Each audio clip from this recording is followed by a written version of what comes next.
What's the word, YouTube? It's your boy MGM with another crazy reaction video, man. Hey, look, today we have it's a twisted true crime documentary. Ain't no telling what's finna unfold. Ain't no telling what the case is. Before we get into it, hit that like button, drop a comment down below, let me know you heard, and subscribe if you jamming with the content gang. Let's get into it. 911, what's the location of the emergency? My daughter is missing. What's your address, ma'am? She's gone. We can't find her anywhere. I've called all her friends. How old is she? 11. Okay, what's her name, ma'am? Carly, C-A-R-L-I-E. And last name? Brucia, B-R-U-C-I-A. The footage you just watched shows the last known moments of 11-year-old Carly Brucia as she was abducted in broad daylight by a violent predator. Despite being reported missing by her parents within half an hour of her disappearance, Carly's case would ultimately go down in history as one of the most depraved crimes against a young girl. It all started on January 31st, 2004. Carly had spent the night at a friend's house, but the following day was Super Bowl Sunday, so she wanted to get back home in time to watch the game.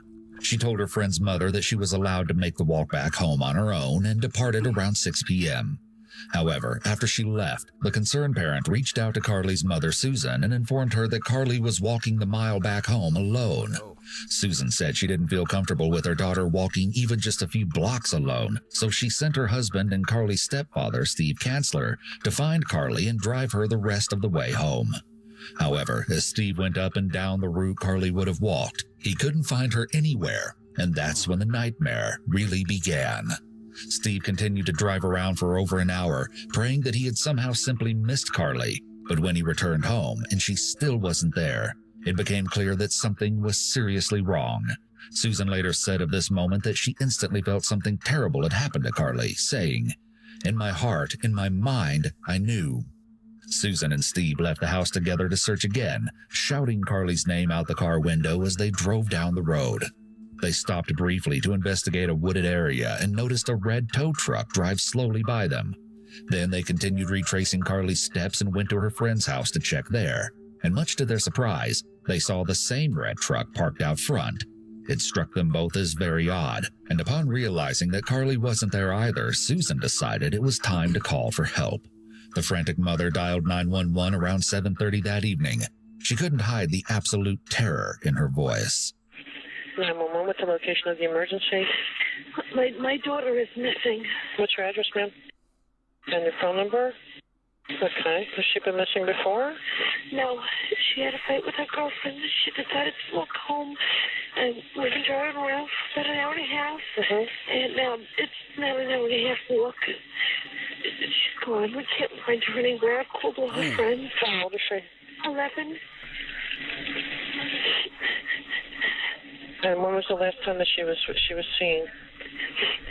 Was it 6 o'clock, Steve? Around 6 o'clock. And she was at a friend's house? Yeah. Okay, what's her name, ma'am? Carly, C-A-R-L-I-E. And last name? Brucia, B-R-U-C-I-A. She's just shy of 5 feet. Okay. Do you know how much she weighs? She's around 120 pounds. And what color hair does she have? Pretty blonde. And what color eyes? Blue.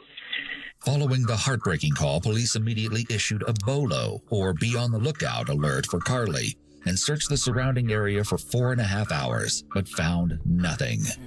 Meanwhile, Carly's family and friends got to work creating missing persons flyers with her face on them, and they began handing them out the next morning. But something happened during this time that struck a few people as suspicious.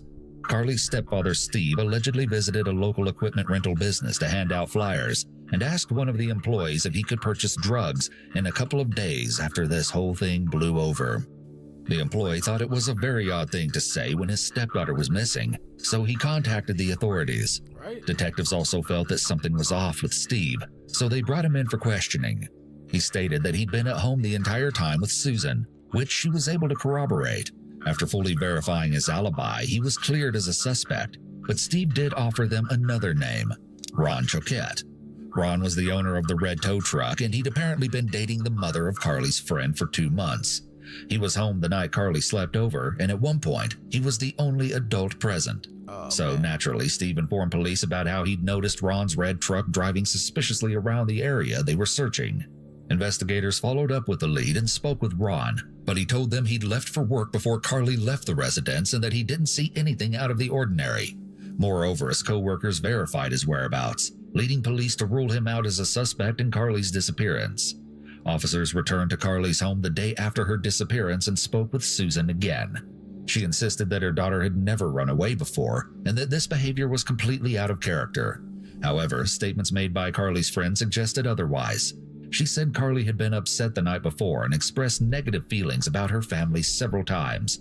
Carly also allegedly said to her friend at least once that she didn't want to go home because she had too many responsibilities. This revelation made officers second guess whether or not Carly might have just run away from her friend's house on her own free will. Still, investigators couldn't rule out the possibility that she had met with foul play. So before leaving the residence, they gave Carly's mother some very horrifying instructions. They asked her to contact her daughter's dentist to obtain her dental records, just in case they would be needed to make an identification. The next morning, Carly's classmates arrived at school to find her seat empty, and around the same time, authorities brought in tracking dogs to aid in their search. The dogs followed Carly's scent to the parking lot of Evie's car wash, which wasn't part of her expected route home, but was a known shortcut. While the dogs ultimately lost her scent near the back of the building, the company had several surveillance cameras, and what they captured sent a wave of fear through the entire community.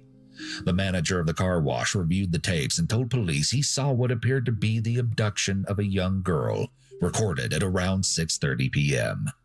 The unknown man walked casually at first, as if he was going to pass by, but at the last moment he took a large step toward her and grabbed her arm. He likely appeared quite threatening, as he was standing directly in front of her and was blocking her escape. She likely felt terrified and panicked, and it's possible that he told her that everything would be okay if she did everything that he said. As a general rule for abduction situations, it's safer to put up a big fight early on. The abductor is likely looking for an easy target. If someone is fighting against them and screaming, the abductor may be afraid of attracting too much attention, so they retreat. You can teach your children that if they're alone and approached by a stranger who's trying to get them to go somewhere, they need to be as loud as they can and try to get away before they get into a vehicle with that person. Hey, I know y'all remember, like as kids, they gave us them book bags where you pull the string and it sounded the alarm, the SOS alarm. Man, we gotta pay attention, man. Look out for these kids a little more. Once they're alone in a car with someone, that person has complete power and will likely take the child to a secluded location where they are familiar with the surroundings, so it will be much more difficult to escape. An abductor may try to persuade a child to come willingly by claiming that as long as they do what they're told, they won't be harmed, or they may tell the child that they will take them to their parent, or that their mom asked them to pick the child up. It may be a good idea to come up with a safe word for you and your child. Teach them that unless a stranger uses that safe word, they should not get into a car with that person, no matter what the stranger may say to try to convince them. You'll need to practice this safe word frequently with your child so they don't forget it. To their horror, Carly's parents quickly confirmed that the girl on the tape was their daughter, but no one recognized the strange man who approached her and forcibly led her out of frame. However, the footage clearly showed that he was a white male of average height with dark hair and tattoos on his forearms. He was also apparently wearing a jumpsuit with a name tag, but the video wasn't clear enough to read the name. In the footage, it seemed evident that Carly didn't recognize the man as he moved into her path and said something before grabbing her by the arm. Within hours, the startling footage was being played constantly on local news stations, and while hundreds of tips flooded in, most proved to be dead ends. Investigators began to fear the worst as more time passed, but later that day, they finally got the lead they'd been waiting for. Several people called in saying they firmly believed the man in the footage to be 37-year-old Joseph Smith, an auto mechanic with a lengthy criminal history dating back to 1993.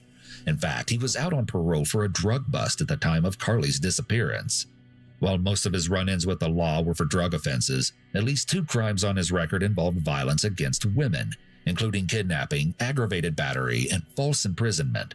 One of Joseph's co-workers was among the tipsters, and 2 days after Carly vanished, he stated to police that the man in the footage strongly resembled him based on his mannerisms and clothing. Moreover, another employee claimed that he seemed nervous and appeared to be under the influence of narcotics at work the day after Carly went missing.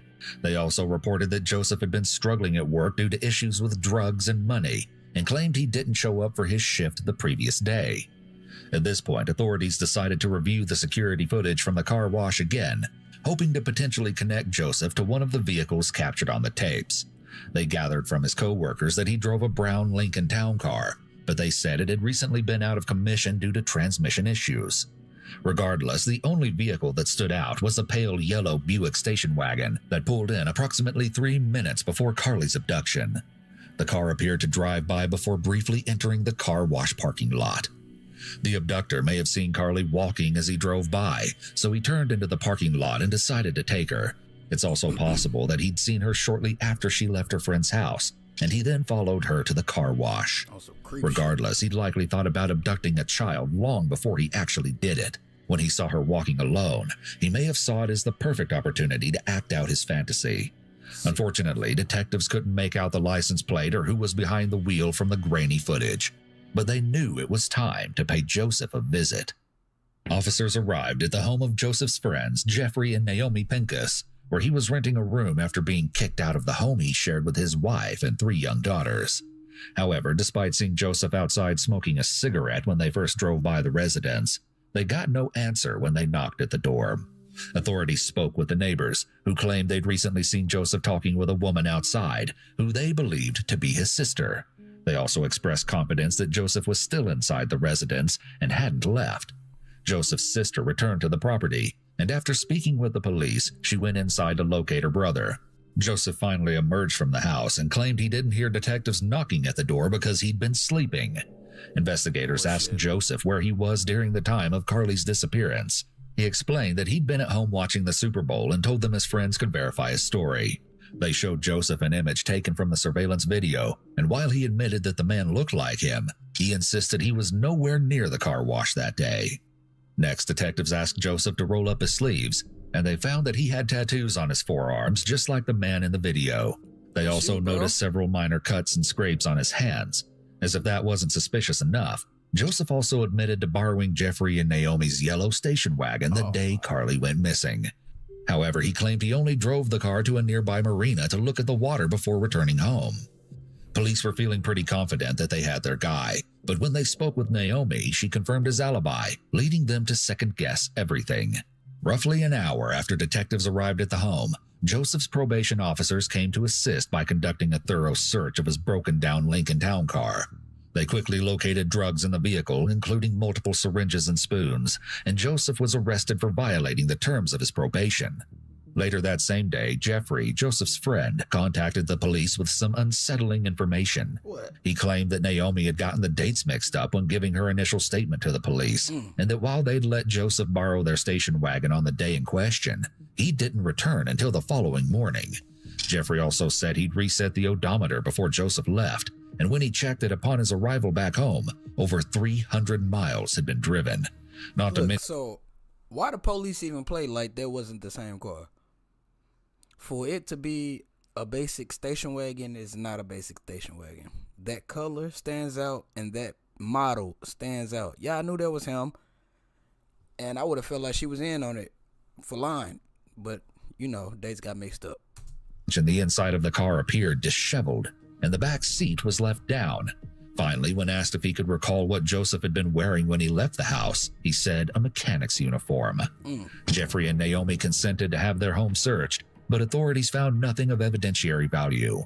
Then, after hearing of the arrest, Joseph's mother stormed down to the auto repair shop where her son worked and demanded to know why the employees had called the cops on her son. However, despite her angry outburst, his co-workers felt that she too believed it was her son on the CCTV tapes, when she proclaimed, "If Joe did this, I will get the truth out of him." Joseph's mother saying, "if Joe did this," is an indication that she'd allowed that possibility into her head and hadn't dismissed it. A mother who 100% believed her child was innocent would likely say something that was much more firm, such as "he didn't do it." Meanwhile, investigators continued searching the wooded areas around where they believed Carly had been abducted, but to no avail. They also contacted forensics personnel from the City of Sarasota sanitation site and requested that they secure the transfer building for an organized search of the trash the next day.